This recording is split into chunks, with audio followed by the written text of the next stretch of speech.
I installed cameras to catch my wife cheating. What I saw in the footage traumatized me forever. It started a few months ago, around her birthday. Claire came home from work and was smelling like Axe body spray. At first I brushed it off. My wife would never cheat on me. She loves me. We have been faithful to each other for years, but then the doubts started to creep in. I've had to start working late shifts, weekends too. Since we have been behind on our mortgage, my time at home has literally been less than 5 or 6 hours a day, and most of that time was spent asleep.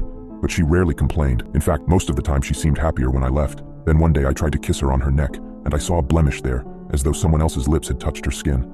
I kept trying to brush it off, but when she got pregnant, that was the final straw. We still made love on occasion, but I was certain that the baby wasn't mine.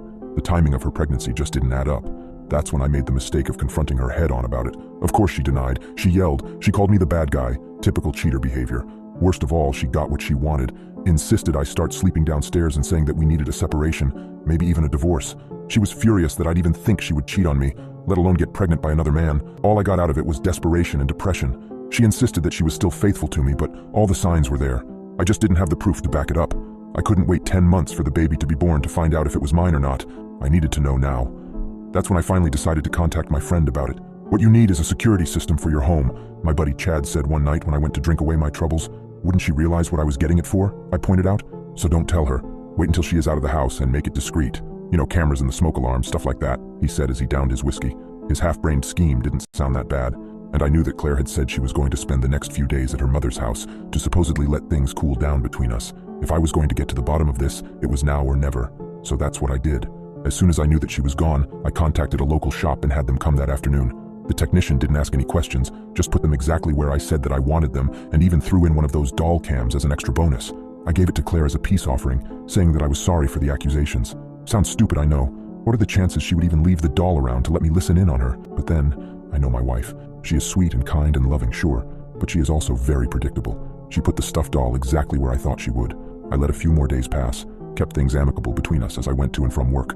Then the next time I was off, when she again insisted that she didn't want to spend any time with me alone, I went to check the cameras. Finally, I could get the answers that I was looking for. The grainy tape started up around 13 minutes past 7 the previous night.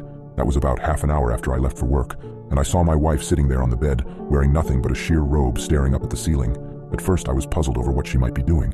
She was perfectly still, her back turned against the camera as she took off her robe, and I saw what looked like little marks on the edge of her shoulders. Then I saw a white man enter the picture, and I knew I was right. I just didn't yet know how much more horrifying the truth was. She placed him on the bed, ready to mount him, and I almost wanted to turn and look away, disgusted with what she was about to do. But curiosity, or perhaps the masochistic need to see proof, kept me glued to the screen. I saw her move with him, a dance of intimacy that was nauseating to witness, but something wasn't right.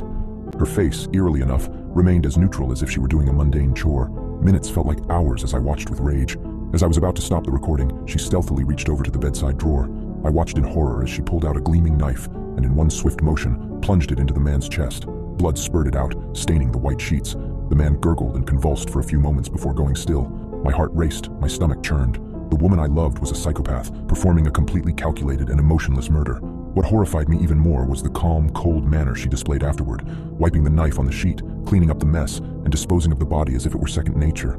I always thought the bedsheets were oddly clean, as if she was hiding something. I just never could have imagined it would be this.